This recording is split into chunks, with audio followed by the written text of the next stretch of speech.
Hi guys. So I just want to let you know straight off the bat that I am in a sour mood today. I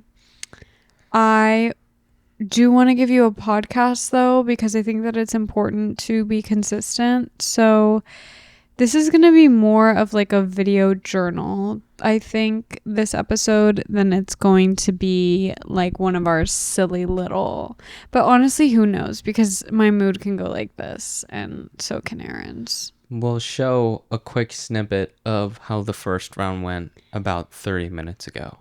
Just a quick little montage. It's one of those nights where we're like trying to pod all night and it's not feeling organic. I think it's because I'm exhausted. Yeah. There are days where it just flows. There are days where it just flows. And on those days, we just need to seize the moment and record. Mm-hmm. You know what I mean? I'm feeling a little sad today, you guys. Yeah. Yeah. My papu passed away. And this is my first grandparent that I've lost. And I was very close. I am very close to all my grandparents. My and papu, they live across the fence. Like there's literally like a fence that separates our house, so our backyards are facing each other, and we really spent especially our childhood with my aunt papu. And yeah, this is my first grandparent that I've lost.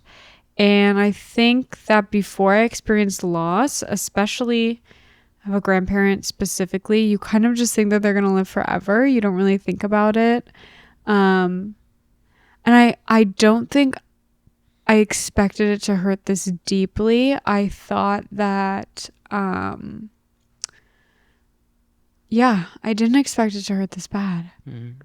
I am like also just breaking out into tears. I mean, okay, not that I didn't expect it to hurt this bad because I didn't love him so much, but I think that partly in your mind you think, oh, it's a grandparent passing, like that is something that you expect to happen first, and he is my oldest grandparent, and he had not been, of the best health for some time, so you sort of expect that this would be the first one and this is how it would feel. And I always thought that he would be the first person that I would lose in my life because he's so much older than everyone I know. Well, but it just like, it's still like a real profound pain that I think I thought would be easier, but I'm a mess. Mm-hmm. Well, even if it's in the natural order, it still doesn't necessarily mean how you're going to feel when it happens. It's just like impossible to know. Mm-hmm. Yeah, I think like when my cousin passed, I had a period of numbness, like just, I mean, I talked about it on the podcast, but I don't know if any of you have grieved someone. But I did. I felt like just really numb, like outside of my body, and very disassociative. And then somehow losing my papu like brought me back to my body all of a sudden really fast. And now I'm feeling like everything all at once. Like I am just like breaking into tears constantly. I feel super angry and irritable. And I'm mad at myself for feeling angry and irritable. Like I was supposed to go home. I was always planning to go home this weekend because it was a long weekend and I wanted to see him. And then all of a sudden, it seemed like he was getting better, though actually I heard that people right before they die, they seem that they're going to get better. Like they get really better and then they die, which is a really weird thing. I never knew that. Have you heard that before? Did that happen with your grandfather? I don't know, because he had something very particular, but that's very common where the brain is euphoric for 24, 48 hours. Okay, yeah. When it's starting to shut down. So, yeah. But he was moved out of the ICU, which is unusual because you would think the doctors would have. Anyhow, he was. I mean, he was really moved out of the ICU, and because he was moved out of the ICU, now I wish I had this understanding that there was like hope before it happened, though. How can you foresee the future? You know what I mean? So I thought he would be okay, and I decided not to go home that weekend.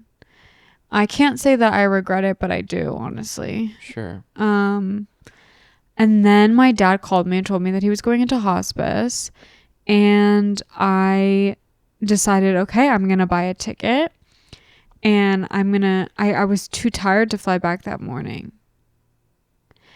And I remember getting up in the middle of the night to go to the bathroom and feeling so tired. And I was almost like... Honestly, it was that whole even night before. Yeah, it just... Like, you kept... Because on the other end, they were trying... I mean, there was obviously, like, a negative response to how he was doing at the time, but there was almost a reassurance that it would be okay if you waited till the morning to book a flight. Because for context, it was like 7 p.m. here. The last flight out of LA to San Francisco was at like 9:30 from where we are to LAX. Depending on the time, it could be 45 minutes, it could be an hour. It just doesn't, we don't know. So we just weren't sure if we were going to buy this flight and then miss it, or just book one out for first thing in the morning. And I mean, the truth is my dad missed seeing him, and I mean, he was there all the time, every single day, but the rest of my family, no one was with him when he passed, which honestly, deep down, I feel like he would have wanted it that way. He kind of was like a little cat in a way. I think he's more of a dog, maybe, but... You think he's more of a dog? Yeah. I don't know. It gives like country. The country of Greece. I don't know. I feel like there are a lot of cats in Greece, maybe. That's true. There are a lot of cats in Greece. I don't know. He was just like such a like a warm puppy dog, kind of loud. Mm-hmm. Like, you're right.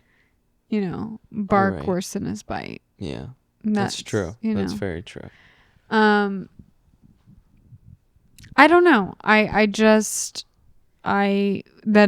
dad called me at 4 a.m. when I got up for my flight. It was crazy. I had a feeling I wasn't going to go back to San Francisco, though. Really? Mm-hmm. Because I woke up in the middle of the night and I remember being so tired. I thought we were taking you.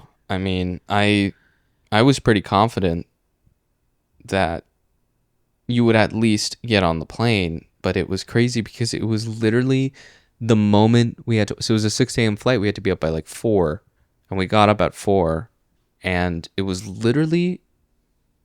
We didn't even leave the house, right? It was right when you woke up. I think it happened before, and my dad called me. Oh, when he knew? As soon as he knew I would leave. I see. Because like with my siblings, my mom was like, "Oh, should we tell them?" And I said, "Just let them sleep and then tell them in the morning." I see. But yeah, it did feel really fast. He was suffering for a really long time though. Yeah. And he just didn't... He hated being immobile, and he hated being locked up and not able to live his life. And at a certain point, you're kind of trapped in your body when you're that unwell. Yeah. And that, I hope he's free now. I think that makes me feel angry too. I don't know. I just have a lot of emotions. And I think that spiritually I feel really stagnant.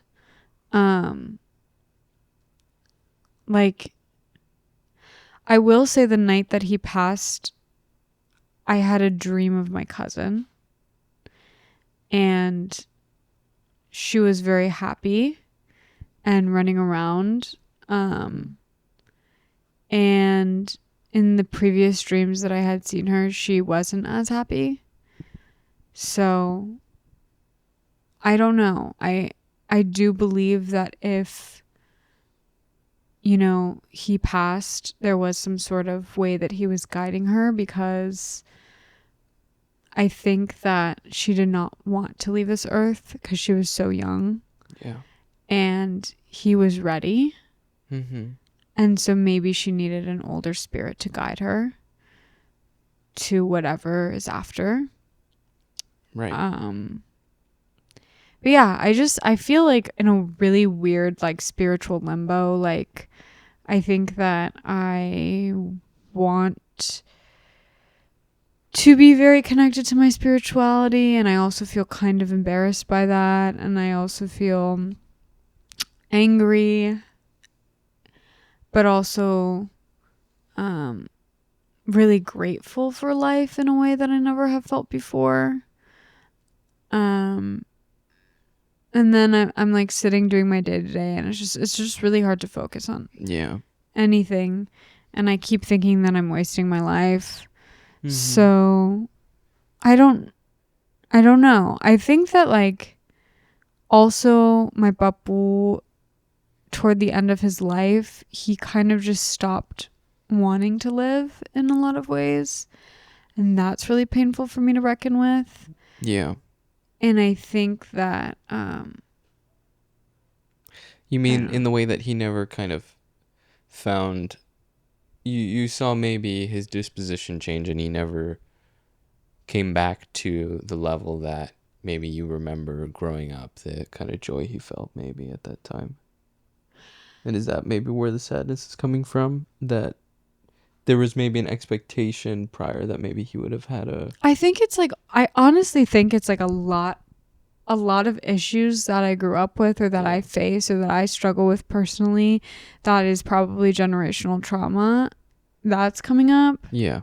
Um I think that my papu had a really hard life. He grew up in severe poverty where like his father would eat and the kids would starve basically because they'd have to choose to feed the father because he would go to work. Mm-hmm. Um No, and he would like, tell my dad nice. stories of him like Seems tight. seems like a bit of an excuse. I don't know. Bro, I got work in the morning. Well, they were also like literally No, starving, I so, know. you know. Yeah. But JK. anyway, I JK. like he would never let my dad eat before we ate food in front of us. He would Like he never would snap at my dad if my dad ate food in front of us before we ate, got it. cuz it was like, very Yeah, yeah. those things obviously. Sure. Um and so I think that there was like such an emphasis on like hard work in my family to a point where I always thought about, sorry to interrupt, the reason why he got into produce and food, and do you know what I mean? oh, I you thought think it was about that connection a little bit when I was writing the maybe. obituary. Subconsciously, I know produce is pretty big in Greece, sorry, altogether, but Yeah. I did think about that when I was thinking about him.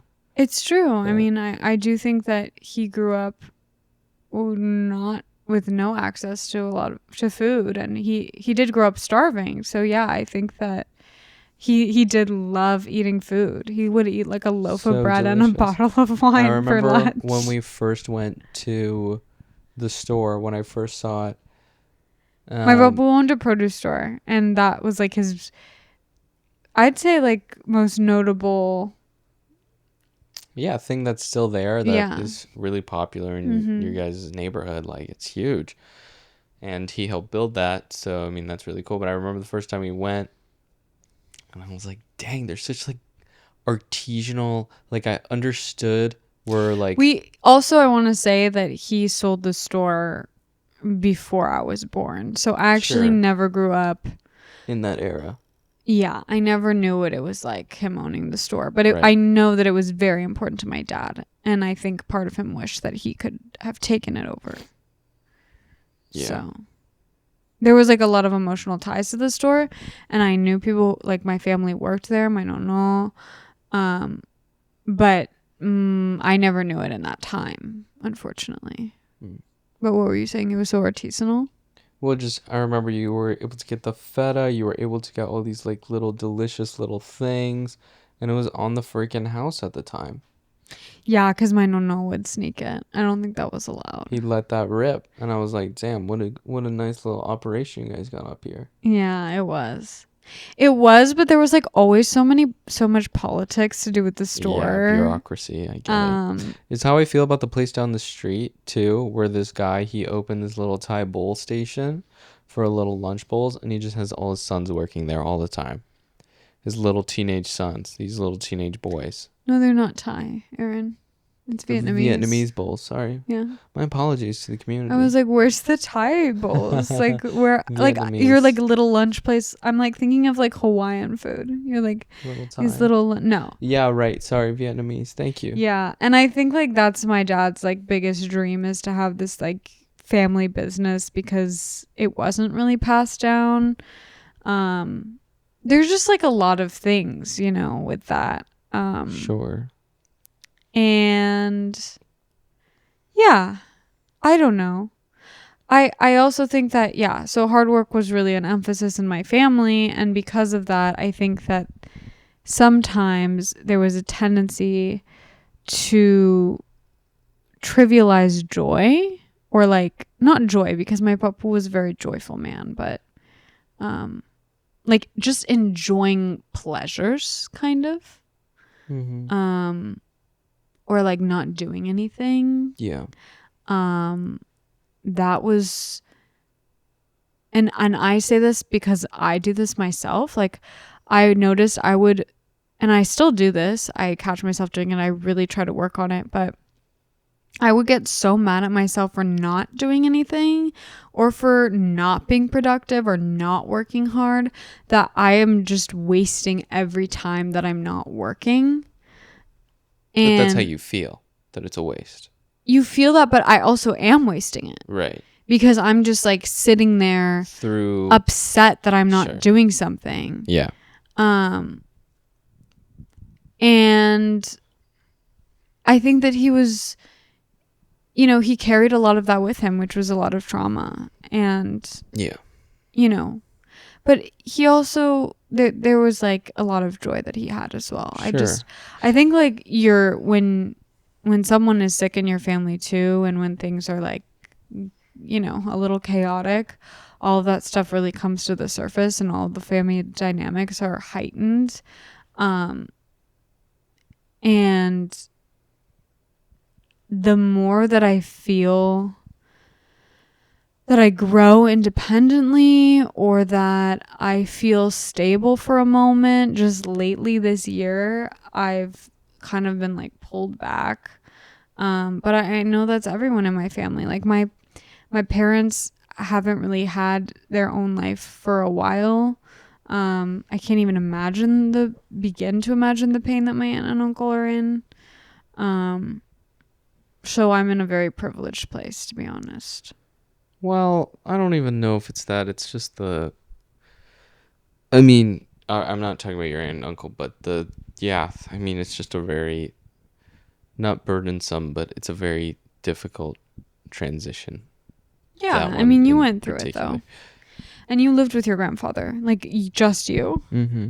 Which is, I mean, I think now knowing exactly what it feels like, I already knew that you were really close to your grandfather, so I remember feeling really like I wanted to reach out. We were just friends at the time, which I think I did, but I don't know. It wasn't something that you really wanted to talk about, you know what I mean? Well, I mean, there's only so much a friend can do. Yeah. Or that's appropriate for a friend, I think. That's very true. That's very true, Aaron. Like, and you know, there's a natural element, not that it's any less difficult as we mentioned, but there's a natural element to losing a grandparent where it's just a really shitty, awful part of life. And you know, you hear about it as little as you're a kid, that someone in your grade or someone you know's grandparent passed away, right? I mean, this has been happening since high school, middle school even. I mean, depending on whatever the circumstances. So it's just something in your periphery and you don't really know or understand it until it happens. And yeah, I mean, it's an awful part of life that, you know, I think of it as there doesn't necessarily have to be reasons. I'm not always someone who believes in that, right? But there has to be lessons and there has to be perspective. And I think in that I've sort of reconciled with pain as a gift in a way, or loss as a gift, in that this is a part of the human experience that makes our existence valuable in a way, Mhm. and it makes the people we love. It gives value to the love in a way. You know, me experiencing my grandfather dying presents more value in the love that I have for you. Do you know what I mean? What do you mean? Because I know that our lives don't go on forever Yeah. in this world, right? Therefore, the love that I have to give, whether it's to you or to my family, I feel more weight to that because Yeah. I know that whatever it carries, it's only going to last X amount of time. So I feel like, you know, whether it's loss or, you know, someone in your family is sick or you're experiencing some kind of change, loss of a friend, whatever it might be, I think, you know, you don't need to justify it with a reason, but I think you have to contextualize it with some kind of perspective. And that's been mine. In, you know, I haven't lost that many people, but Well, you lost. just my I think your grandparents. grandparents were really close to you, though. Yeah, They were facts. very close to you. Um, that's a heavy loss. I haven't lost that many people either. If you think about it, just two, I mean, really. in the same year is crazy. Two and a cat. Cat is bad. Cat is family, bro. Um, Pets are fam. I don't think I honestly think that it has shifted my entire perspective of life. I think, you know, in the same way. I mean, I can't imagine what it means to have a child. I'm sure that that's also another totally different experience. Yeah. But losing someone, it changes your perspective on life completely. I think in Yeah. terms of the things that you value, or it changes your value system. It doesn't necessarily need to change everything, but you think about things differently. And I think that, yeah, that was my experience as well. Um, yeah, Yeah. I get that. I totally get that. I was gonna say something about the cat. Um, Well, I was gonna say we've never been more distressed in our lives, honestly, than when she was lost for a that's day. so true. We were so distressed. Like, You're so distressed, you I guys. don't think we were more. I don't think I've been more upset in my life No. Me for neither. that 24, 26 hours. We didn't sleep. No, we didn't. That's never happened to me before. I think it's also because we were like, there's hope that we can find her. You know what I mean? Yeah, I mean it's grueling. Like if you've And we ever lost a did. We pet, freaking found her. we freaking 3 days found her. later. Was it 3? All I remember is we did not sleep. I think it was No. 3 nights that we didn't sleep. I got COVID at the end of it. The reason that Yeah. we lost her is because she fell out of the window trying to catch a bug, and we saw her butt mark on the ground. She did not even land on her She feet. didn't land on her feet. Well, so my concern was we had a window AC unit. She was pawing at it for a little bit. It was hot. It was moist. There were bugs around. She was pawing at it for a little bit. We came from a show. Show was okay. I didn't even really need to see it. I liked it, actually. You did? Yeah. Oh, actually, it was pretty solid. I was thinking about that. It was solid. If I saw that in LA today, I'd be like, that was fantastic. Yeah. Never mind. Since the bar is I- low I here, subtract. I withdraw. I withdraw the statement. It was fine. We came back home. The AC unit was still intact, but the little flaps gone. And I knew in my heart. We opened the room. Donna, her energy, there's a chaos with her, and I don't know if there's a word. It perforates like a microwave, but yeah. and I didn't feel it. The house really felt still and empty, and I saw the hole, and I went, she's out there. My concern was because there's a tree outside that she was stuck in the tree or freaking impaled. You thought she was impaled? Yeah. Oh my god. Stuck in a tree, I would be able to get her. Yeah, no, stuck in the tree was fine. I thought she got like hurt or something. We go down. It was like a crime mystery noir. We go. It starts pouring, of course. Butt mark in the dirt. We see that she had run off. No idea where she is. Some Europeans came by and said, hello, what's wrong? We lost our pet. They helped us look. They were very nice. And they actually were the reason we found her. They were. Aaron and I were like sitting outside all day with food because you know how much Donna loves food. And the European guys, they came over and they were like, "We saw your cat." And Like we were not looking in that little frickin' alleyway. it was like an alleyway across the street, like between 4 houses. I don't Yeah. know. But anyway, the point is, you guys, we found her. She's good. Yeah, sorry. And she's thriving. Yeah, she's doing great now. She's doing great. But yeah, how are you doing? Okay. Yeah, I'm fine. Doing all right. I feel really sad for, I mean, I knew your grandfather, but I feel really sad for you. I'm okay. You know, like, I think you're right about the fact that it just puts a lot of perspective on in your life, and life is worth living because you feel all the ups and downs and all of the emotions, and that's a beautiful thing. And it's a beautiful thing that you were able to love someone that much that it hurts that badly. Yeah. And I did have all those memories with him, so I'm really grateful that I lived a beautiful childhood, and he was a big part of it. And you know, we just always had a very close relationship. So I'm very grateful for that it hurts this much, because there are some people who their grandparents pass and it doesn't affect them. My parents didn't really grow up with their grandparents because they were in a different country. So I feel very lucky that I had that relationship with him.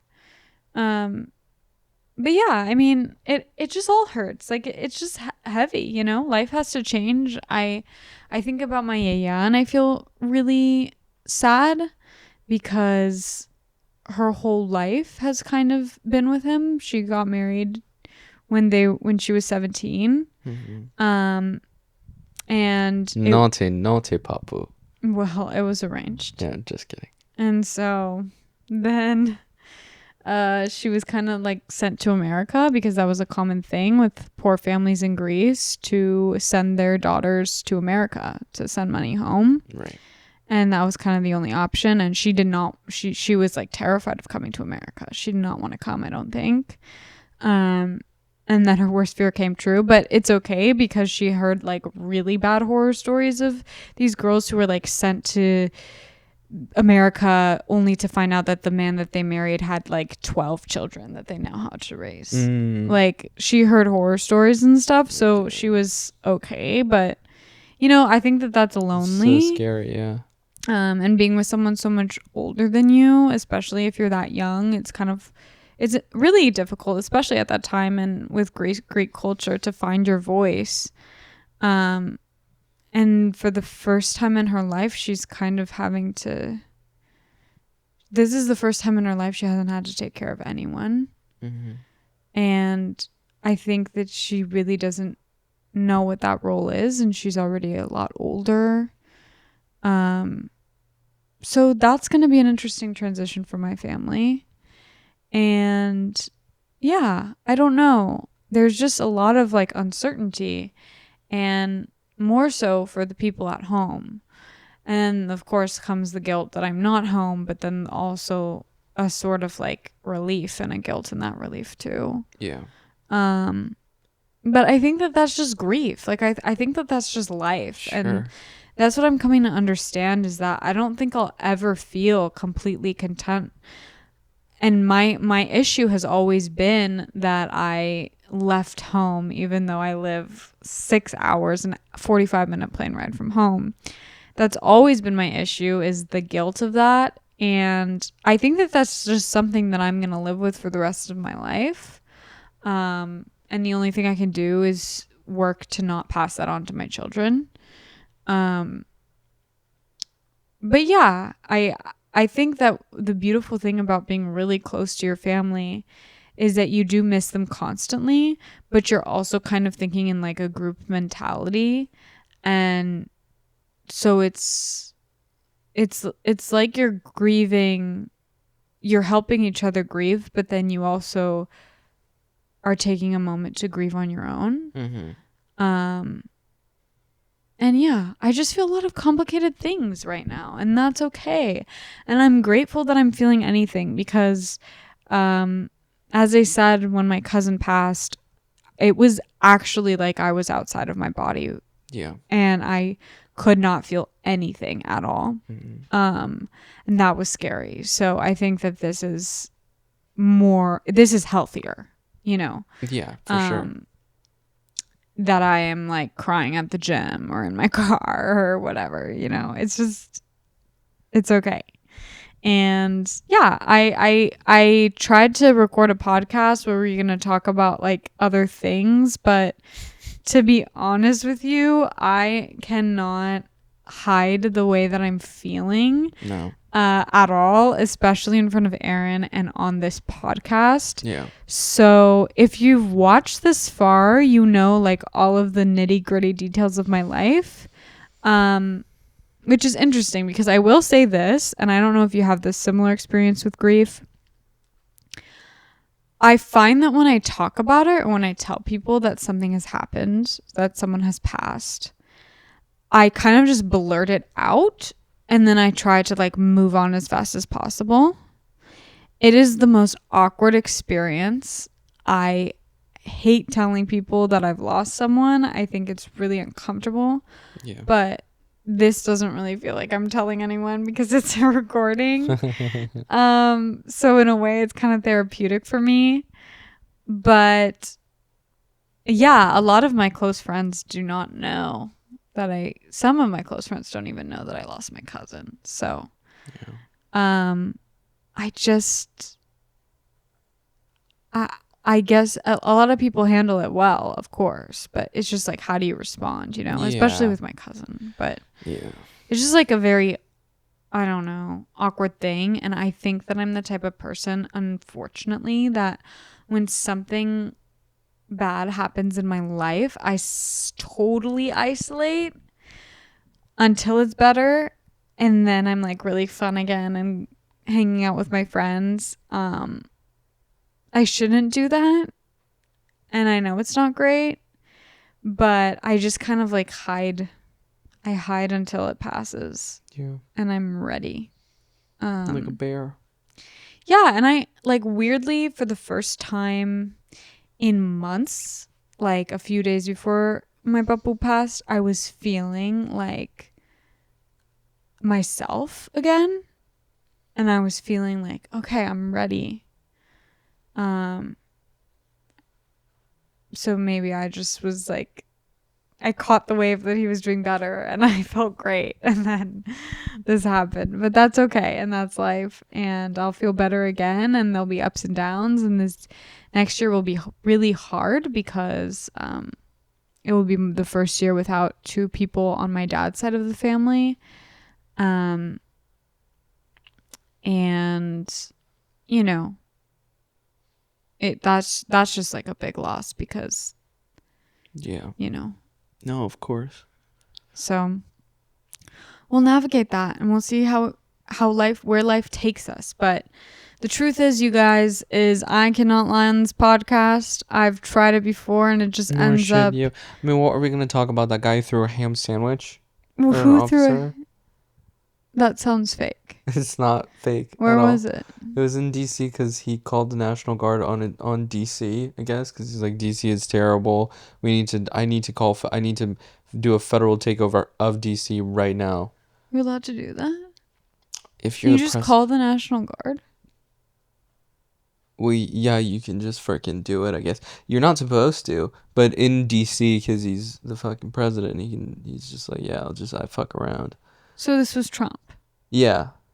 But then obviously, so you didn't make it clear at all that it was Trump. No. That's not who threw the sandwich. No, but he called the National Guard. He's the one who instituted, federal. He deployed federal officers to. Okay, so you didn't make that part clear. I know I probably should have been keeping up with the news, but I was like thinking that this random guy with a ham sandwich called the National Guard on Trump, and I was like, "Oh, that's crazy that they showed." Crazy. Yeah, that they showed up when we were like, "Well, there's been a disturbance. What's going on?" What the heck? Yeah, that would be crazy. Now that would break the news for me too. Yeah. No, but what happened was obviously a lot of people were protesting because that's crazy. And there was this, I think he was a state assembly person or he was a politician. He's a politician. and he was yelling at an officer's like in his face, like he was this close to him, and then he didn't know what to do because the officer, he was like, and then he went back and he threw his like foot long, like Did it hit I him? think it was a Subway. See, the breaking news did not cover what the sandwich was. I want to know, was it Subway? It makes Was a it really big difference if it's like Subway, if it's like a cold sandwich from a corner store, Mhm. or if it's like a ham and cheese panini from Italian deli. Honestly, if it's like Subway, that is nasty. That's disgusting. That is nasty. Like you're basically throwing a rubber That is baton. messed up. That is messed up. If it was a little Subway sandwich, but was it artisanal? I don't know. Like a meatball parm? Was it something that was stinky? You know what I mean? Like a tuna I used to salad. get the meatball sandwiches from Subway. Really? See, I had Subway only a few times in my life. The meat's very salty. Not a Subway person. I at don't all. even remember it because I was so little to the point where like my family could force me to eat meat. Yeah, you yeah, know what I yeah. mean? And they were just trying to experiment with whatever I would take. And like meatball was like the most hidden, I guess. Interesting. I see that. There's a tenderness to it. I don't know. understand it. Now I would never eat that. I but understand it. I haven't had Subway in maybe 15 years. Wait. Yeah, that could be correct. Anyhow, he threw the sandwich, and what's funny is you have all of these officers who I guess like they're just freaking casting these people off Reddit because who the hell wants to do that shit nowadays? But he gets hit with the ham sandwich, and he like runs. He's immediately like you touch an officer and they start chasing you immediately. He throws the sandwich, and he's outrunning all the officers. all of them? Yeah. So did he get away? I think they got him eventually. That vigilante. But you want to know what the best part is? Have you ever heard that old expression that that a federal prosecutor could get a grand jury to indict a ham sandwich? Because basically, it's like out of 100,000 or so grand juries, like 9 of them have not been indicted or something. Okay. It's like it's a shut case. This guy, they didn't indict him. So he's not being prosecuted for throwing his little Sandy. That was so funny. Good for him. You just gotta take the small W's, okay? Like, I'm sorry, that's an expression of your rights. No, that's gonna go in with the affair, the Coldplay affair. Yeah. Like the ham sandwich and the Coldplay affair, like those are just little chaotic moments that bring you joy. Yeah. You know what I mean? Like it's not right technically. It's kind of borderline insane, but for the pop culture moment, like we just need a little bit more scandal. Yeah. And like just some like classic like human error stuff. Not that that's good. You're enraged. You're enraged. I'm sorry, they're taking over your city. I mean, that's more valid than the Coldplay concert. And you're up in arms. You're upset. He didn't hit the guy. He threw his food at him. It was a food fight. At the worst, he gets a little detention at the detention table. You're right. Did you ever get detention? I did. How many times? Just once. Me In the too. cafeteria? Not in the cafeteria. Yeah, I got it once in the cafeteria. I got framed. I didn't even do shit. They got the VP, Mr. Burns. Yeah, I remember your ass. He threw me to the detention table because I was sitting next to a guy who was pouring milk into his turkey. That's disgusting. He was doing some crazy shit. I was probably laughing, but that's funny. For a kid. That's crazy. That's disgusting. So he said, you to detention table. I said, Mr. Burns, I didn't do anything wrong. And he said, I don't want to hear it. Detention table now. And I said, well, fuck.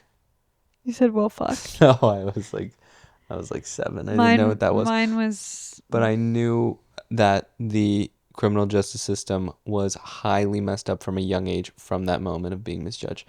Is that the worst example of that type of unlawfulness? No. There are a lot of worse things that go on in the world. I understand got accused that. for stealing, and they chased me out of the store and searched my bag. They searched your bag? I said... You went sassy. Yeah. I said... Good for you. Do you want to look into my bag? Look into my bag. Honestly, totally reasonable crash out. I was like... young. That's I a was pretty reasonable young. crash out for sure. Yeah, because they chased me out of the store and I didn't steal anything. Yeah, that's crazy. Why did they think you stole something? I think just because I was a young kid. Yeah, with a bag. Yeah, maybe. They saw some shit. What was this, like Sephora? Did you say this No, already? it was like a corner store, like with candy and stuff. What? I'm like, who gives a shit Who if I took a candy cares? bar? And no, I did not. I never have stolen, you guys. I've never stolen in my Good life. for you. I've taken a brie every now and again. Back in the day, not He anymore. used to steal brie from Target and put it in his pocket. And It's I 'cause- told him, I was like, if you can't do this when we graduate. And I never did. And he didn't. He didn't. I've never done it again. No. Ever. Statute of limitation have passed. I think on a brie, it's probably a few years. And it was like cheap brie from Target. So like, was that? It was the standard brie. Yeah, it was good. The whatever la brie, or I don't. That's probably not it. Yeah, you're right. You're right. But the thing is, the size. It was medium. You could put it right in your pocket, in the jacket pocket. We were also living in Michigan, so we had huge jackets, and It was Target, guys. It's whatever. I love Target. Target's great.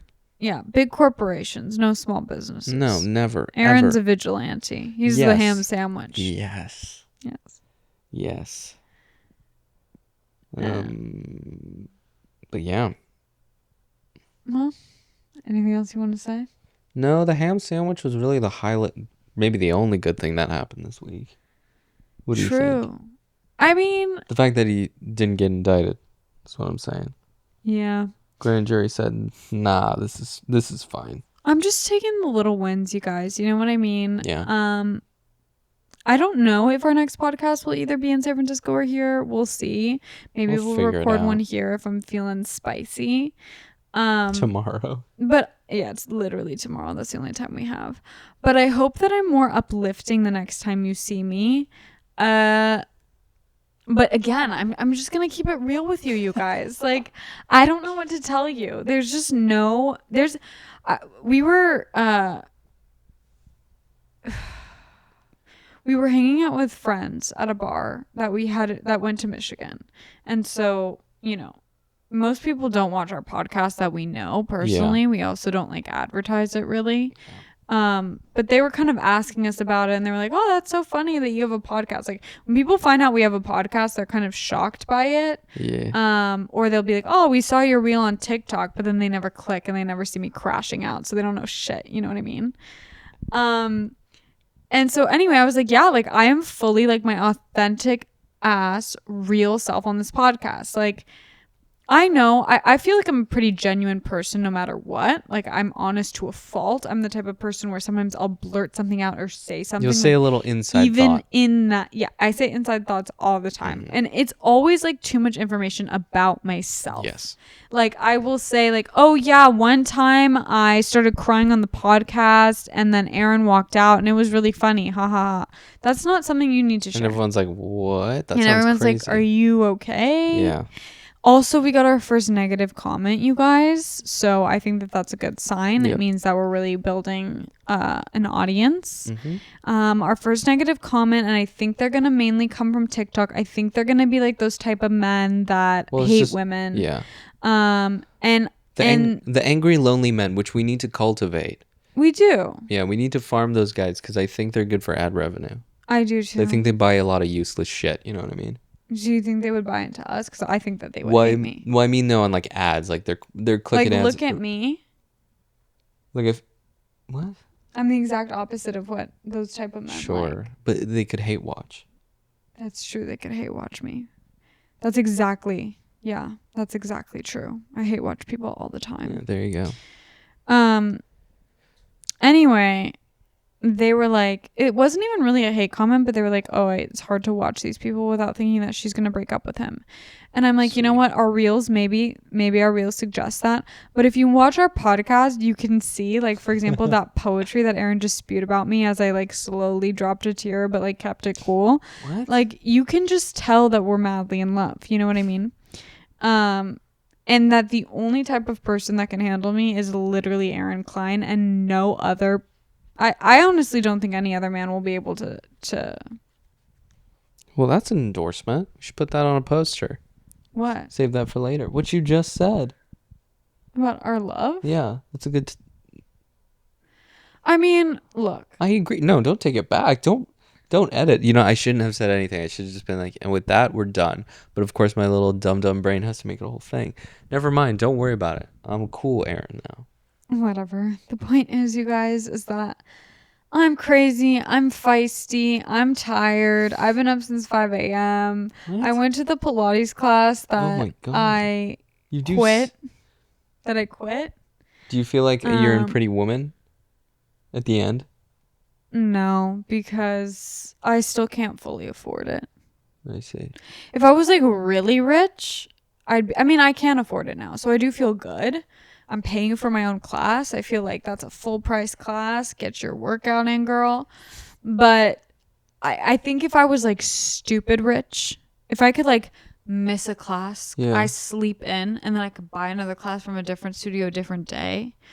Or if they were to ask me like, Sophia, you come to classes a lot, would you sponsor us? And then I'd be like, you know what? Actually, I couldn't sponsor you because I don't agree with the way that you treat your employees, but I will still continue to go in classes because I think it's a good workout. I just don't like the way you treat people personally.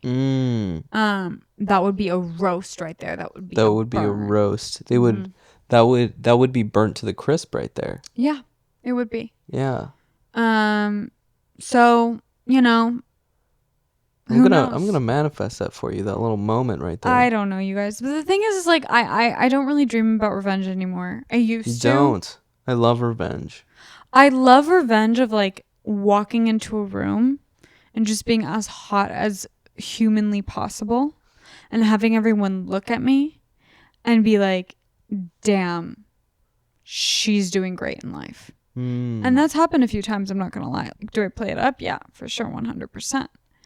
But that's my fantasy. Sometimes I close my eyes, I go to bed at night, I think to myself, imagine the hottest version of Sophia walking through a room of people who didn't believe in her, and then I fall asleep peacefully and at ease. Actually, I'm gonna do that tonight. It's a great freaking exercise. God. And on that note, I guess FIFA fo fum, bitches. Yeah, it's been a long day. God bless. Would we say that because I'm a giant? FIFA fo fum because I'm a big girl? Yes. That's so weird. You came up with it. Hilarious. We're putting her to bed ASAP. GN.